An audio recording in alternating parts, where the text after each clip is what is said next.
Hello नमस्ते नमस्कार welcome back to my channel. I hope सगळे मस्त मजेत आणि हेल्दी असाल। तर आज वेट लॉस सिरीजचा दुसरा दिवस आहे। आज तर नरेंद्रकडून खूप जास्त एक्सरसाइज करून घेतले असं म्हणत होते ते। दमून भागून आलेत घरी। तर जेवणाची ऑलमोस्ट तयारी झाली। आज मी भाजी बनवते ह्याची फ्लॉवरची भाजी, भाकरी। ॲक्च्युली भात आमटी करणार होते आता, पण परत प्लॅन कॅन्सल केला। म्हणलं भाकरी भाजीच करूयात, भाजी खराब होईल परत। तर चला आता पटापट बनवून घेते। राजनंदिनी झोपले, वेळ आहे संध्याकाळची। राजनंदिनी आता झोपले, त्यामुळे काही टेन्शन नाही आहे। पटापट बनवून घेते ती उठायच्या आधी। नेहमी मी असं म्हणते आणि त्यावेळेसच ती उठते। तर चला पटकन बनवून। आमचं जेवण होईपर्यंत गॅस बिझी होताच, त्यामुळे मग मी ह्या अगारोच्या ग्रँड एग बॉयलरमध्ये अंडी उकडायला ठेवली होती राजनंदिनीसाठी। आणि यामुळे माझं काम खूप सोपं झालेलं आहे। याचा बेस्ट पार्ट असा आहे ना की जरी एग बॉयलर असेल तरी सुद्धा याच्यामध्ये तुम्ही वेगवेगळ्या व्हेजिटेबल्स तुम्ही स्टीम करू शकता। त्यानंतर ढोकळा बनवता येतो, इडली बनवता येते। तर अशा प्रकारे मल्टीपर्पज असं हे डिव्हाइस आहे। सारखं तुम्हाला या मशीनकडे पाहत बसायची गरज नाही पडत, कारण टाइम लिमिट संपलं की आपोआप शट ऑफ होते मशीन। सो काहीच टेन्शन नाही आहे। फॅमिलीला तर उपयोगी पडतंच, पण सोबत समजा तुम्ही सिंगल असाल, बाहेर कुठेतरी राहत असाल, तरी सुद्धा तुम्हाला हे मल्टीपर्पज डिव्हाइस उपयोगी पडू शकतं। कारण खूप साऱ्या गोष्टी याच्यामध्ये बनू शकतात। त्याचसोबत इथे बघू शकताय व्हेजिटेबल्स वगैरे किती छान उकडलेले आहेत। तुम्ही तुमचं जर छोटं बेबी असेल, कुठे ट्रॅव्हलिंग करत असाल, तर इमर्जन्सीसाठी सुद्धा तुम्हाला हे डिव्हाइस उपयोगी पडू शकतं। लुक ॲट दिस, किती परफेक्टली ह्या भाज्या स्टीम झालेल्या आहेत। तर येस, तुम्हालाही जर हे परचेस करायचं असेल तर याची लिंक मी डिस्क्रिप्शन बॉक्समध्ये दिलेली आहे। तर नरेंद्रचं आणि माझं जेवण बनवून जेवून पण झालं। राजनंदिनी झोपली होती, त्यामुळे तिचं काही बनवलं नव्हतं खायला मी। तर आता तिच्यासाठी एग राईस बनवते। म्हणजे आमच्यातलं पण ती खातेच मोस्टली कधीही। म्हणजे भाकरी अजून कसं होतं, तिचे दात समोरचे आलेत, हे आत्ता दाढा यायला लागले तिच्या, त्यामुळे अजून पण नाही तिला भाकरी किंवा भाजी वगैरे असं एवढं नाही खात ती जास्त। जर कुस्करून दिलं तर खाते, हातानेच कुस्करतो, मिक्सरला वगैरे नाही। तिच्यासाठी आता एग राईस बनवणार आहे। आता खाल्ली की कसं रात्रभर परत एखाद दुसऱ्यांदा उठली तर उठली दूध प्यायला, नाही तर मग काय झोपीच येईल ती। सो आता बनवून घेते तिच्यासाठी एग राईस।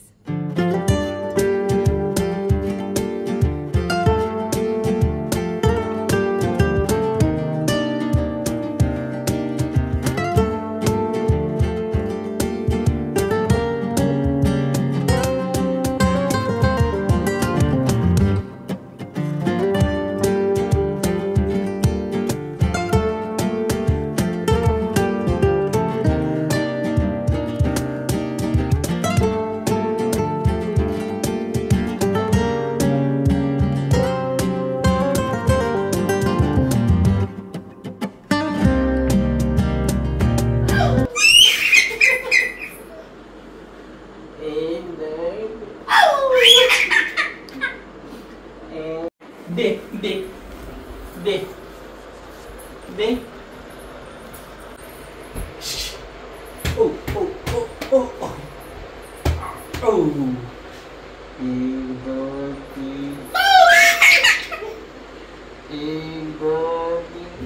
आता 2-3 दिवसावरतीच गुढीपाडवा आलाय, मग म्हटलं तर थोडंसं क्लिनिंग करून घ्यावं किचनचं। आणि सध्या तर खूप डीप क्लिनिंग असं काही करणार नाही आहे मी, कारण 1 महिनाभरच आम्ही इथे असू बहुतेक, आणि पुन्हा मग शिफ्ट व्हायचं नवीन घरी। मग त्यावेळेस जाताना मी हे घर स्वच्छ करेन असं ठरवलं। आणि आता शक्यही नाही आहे इतका वेळ की मी देऊन हे क्लीन करत बसावं, कारण राजनंदिनी मला काहीच करू देत नाही। मला घरातली कामं करणं शक्य होत नाही हे कधी करावं, म्हणून मी पटापट जेवढं होईल तेवढं करून घेतलं।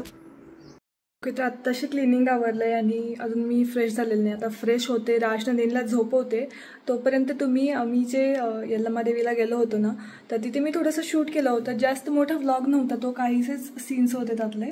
तर ते कसं आता मी मोबाईलमध्ये जर जास्त स्टोरेज दिलं तर मी डिलीटच मारून टाकते, त्यामुळे म्हटलं आपण व्लॉगमध्ये असलेलं ना तर कधीतरी बघता येतं किंवा आठवण म्हणून राहते। तर याच व्लॉगमध्ये मी ते इन्क्लूड करते आता। सो मी फ्रेश होईपर्यंत तुम्ही ते पाहून घ्यात आणि आपण थोड्या वेळात पुन्हा भेटूयात। नरेंद्रनी असंच मागणं असं नाही, पण इच्छा व्यक्त केली होती की लवकर होऊ देत जे काही काम होतं ते, आणि ते झालं। म्हणून मग आम्ही जायचं ठरवलं लगेच। हे फर्स्ट टाईमच आम्ही निघालो होतो।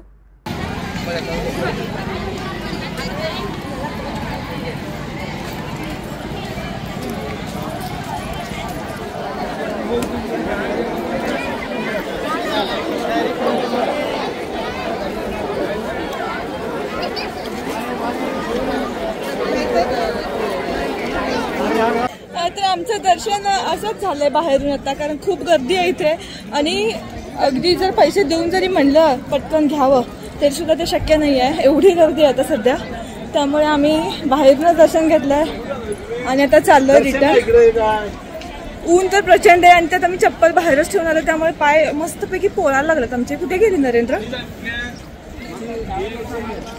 त्यात राजनंदिनी सोबत असल्यामुळे इतकं शक्य नाही आहे आम्हाला की एवढे 2-3 तास पुन्हा रांगेत थांबणं, म्हणून आम्ही चाललोय बाहेरूनच दर्शन घेऊन. आता दर्शन घेऊन आता कुठं आलो आपण? गोकाकच्या इथे आलोय. नरेंद्रना खूप आधीपासूनची अशी इच्छा होती तो झुलता पूल बघायची. जाणार आहे ना, तर आम्ही तो बघायला जाणार आहोत. आणि आता आम्ही जेवायला थांबलो इथं. जे काय आवडेल ते मागवलंय. राजनंदिनी झोपले आणि मस्त उलटी केलं तिनं माझी छान नवीन साडीवरती उलटी करून, आणि वरती हसायला लागलेली, ते वेगळी गोष्ट. तर आता जेवणार आम्ही आणि मग झुलता पूल बघणार. करदंट कुठे मिळतं ते बघणार, स्पेशली करदंट घेणार आणि मग आम्ही कोल्हापूरला रिटर्न जाऊ. आता नरेंद्रनी ही माझाची बॉटल मागवली, जी की आपल्याकडे अलीकडे मिळत नाही आणि त्यांना खूप लहानपणीची कुठली आठवण आली म्हणून ते प्यायला घेतलेत. ही पिते स्प्राईट आणि मी बघा हेल्दी. आता हे आहे ताक, मी ताक पिणार आहे. तर आता मी झुलतापूरच्या इथं आलेलो आहोत. प्लॅनमध्ये काय नव्हतं, पण अचानक नरेंद्रना गोकाकमध्ये दिसलं. म्हणजे अरे इथे आपण गोकाकमध्ये जातो आहे, तर चला जाऊयात. असं काय आलं? त्या झाडाला चापे बघ की कसली भर लागलं. तू बघाय नाहीस का काय कधी? असं आहे. मग आम्ही आता झुलतापूल बघायला आलोय. पाणी वगैरे काय नाही आहे, पण आलोय तर बघून जाऊयात म्हणलं इथे.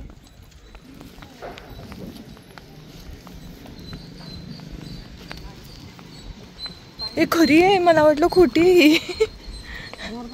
धनू मागे बघ.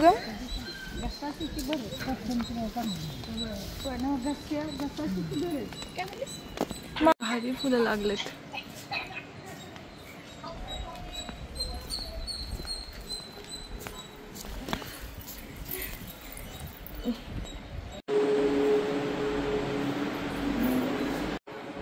काहीच नाही आहे बघ की पाणी आहे ना, सगळे चाटले. कसली दगड आहेत बघ की खरं. धनश्री हे बघ दगड बघ कसले ती.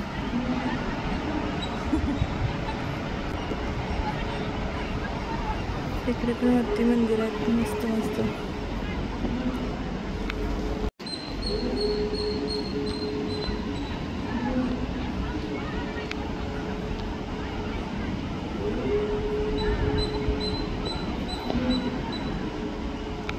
मेंटेनन्स चालू असल्यामुळे झुलत्या पुलावरती आम्हाला जाता आलं नाही आणि त्यामुळे असंच खालून पाहिलं आम्ही आणि त्यानंतर मग बाहेर आलो तर तिथे करदंट होतं. तुम्हाला माहीत असेल कदाचित काही जणांना.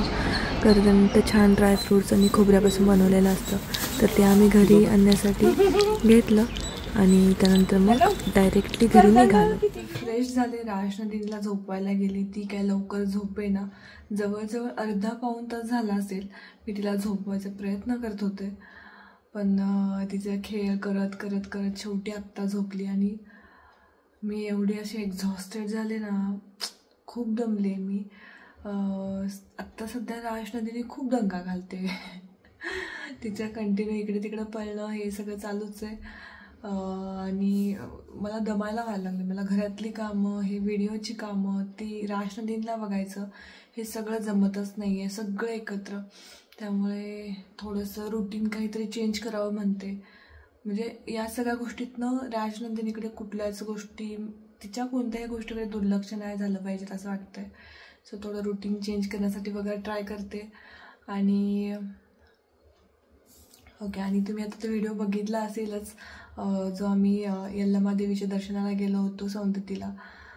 दर्शन ॲक्च्युली इतकी गर्दी होती. आता ते मंदिर बहुतेक 5 वर्ष बंद करणार आहेत असं ऐकण्यात आलं बांधकामासाठी नवीन. त्यामुळे बहुतेक असावं की काय. नेमकं आम्ही शुक्रवारी गेलो होतो ना, तर त्यामुळे ती पण गर्दी भरपूर होती आणि भरपूर म्हणजे लिमिटच नाही, एवढे लोक होते तिथं. त्यानंतर दुसरी गोष्ट म्हणजे मला तिथली ना अस्वच्छता मला सहनच नाही झाली. आता एक गोष्ट आहे की एवढे सारे लोक तिथं, म्हणजे एवढे देवीचे भक्त आहेत की खूप लोक म्हणजे तिथे जातात वगैरे. सगळं त्यांचं काय काही जी रीती वगैरे आहेत. आता मला जास्त त्यातलं नॉलेज नाही आहे, त्यामुळे त्यावरती जास्त काही बोलणारच नाही मी. आणि ते सगळं असतं, सगळ्यांची श्रद्धा सगळं आहे, पण स्वच्छता अजिबातच नाही आहे तिथे. मंदिराच्या खाली, म्हणजे मंदिराकडे जाण्याच्या आधी जिथे खाली कुंड वगैरे आहे, जिथे लोक अंघोळ करतात, तर आम्हाला असं आमचे ड्रायव्हर बोलले की तुम्ही जाऊन आधी पाय वगैरे स्वच्छ धुवून घ्या तिथे.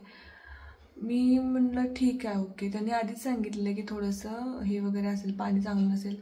तिथे गेल्यावर मला ना इतकं हे झालं, म्हणजे आपण देवाकडे जेव्हा आपण जातो, किंवा मी याच्या आधी पण नारायणपूरच्या इथे पण प्रतिबालाच्या तिथे बघितलं, म्हणजे बऱ्याच ठिकाणी पाहिलं की आपण पाय स्वच्छ करून देवाकडे का जातो, की देवापर्यंत कोणतीही अशी घाण किंवा असं जाऊ नये, आपण स्वच्छ येणं जावं देवाकडे, असं एक त्याचा उद्देश असतो माझ्या माहितीनुसार.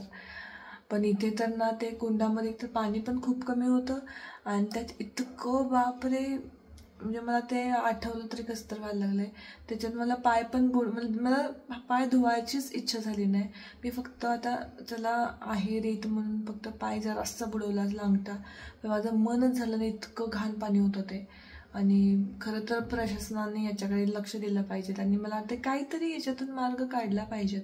एवढं घाण म्हणजे अशक्यच, म्हणजे लोक सगळे कपडे पण, आणि प्रशासन पण वेगळी गोष्ट, लोक किती ते कपडे वगैरे सगळे काढून इकडे तिकडे तसंच फेकून वगैरे, म्हणजे स्वच्छता नावाची काही लोकांनी हेच पाळलेली नाही आहे तिथे. आता एवढं देवाचं आपलं धार्मिक स्थळ आहे, तर ते किती स्वच्छ ठेवावं काय लोकांना, खरंच मग आता आठवलं तरी कसं तर व्हायला लागलं आहे. बाकी वरती मंदिराच्या इकडे वगैरे जाऊन आलो. ऊन तर आता सध्या भरपूर भयानक आहे. फक्त राहून मनात एकच असं हे होत होतं की अरे एवढ्या लांब आलो आपण, पण देवीचं दर्शन समोरून म्हणजे पाहिलं नाही आपण. असं शेवटी देवी काय सगळीकडेच आहे, तिथे आम्ही जाऊन आलो ते पण खूप आहे, पण देवीला असं समोरून बघायचं होतं. इतके दिवस मी फोटोमध्ये बघत होते, पण ते समोरून मला ते दृश्य बघायचं होतं. दृश्य म्हणण्यापेक्षा देवीला पाहायचं होतं, तर ते काही झालं नाही आणि शक्यच नव्हतं आम्हाला, एवढं ऊन होतं. आणि राजनंदिनीला घेऊन, आणि त्या ज्या ह्या आहेत ना जायच्या तर आतमध्ये मंदिरामध्ये, ते पण एकदम कंजेस्टेड एरिया होता. सो अशा ह्याच्यामध्ये राजनंदिनीला घेऊन जाणं अशक्यच होतं त्या ह्याच्यातून.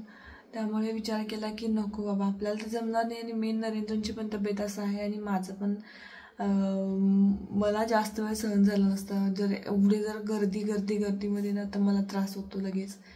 त्यामुळे शांतपणासारखा निर्णय घेतला, म्हणलं नंतरच्या वेळेस कधीतरी पुन्हा येऊन, स्पेशली हवं तर तिथे जवळपास कुठं राहायला भेटलं तरी चालेल, पण मग चांगलं व्यवस्थित दर्शन घेऊन जाऊ. बट ह्यावेळेस मग आम्ही जाऊन आलो तसंच. बाकी जास्त काही म्हणजे मला आता राजनंदिनी आता खूपच हे झाली, अशी एकटं सोडत नाही मला जास्त. एकतर कधीतरी मनात आलं ना तर खूप वेळ खेळते. म्हणजे तिच्या हातात काही सापडलं, छोटीशी गोष्ट जरी, एखादी काडी जरी सापडली ना, त्याच्याबरोबर अर्धा पाऊण तास खेळेल.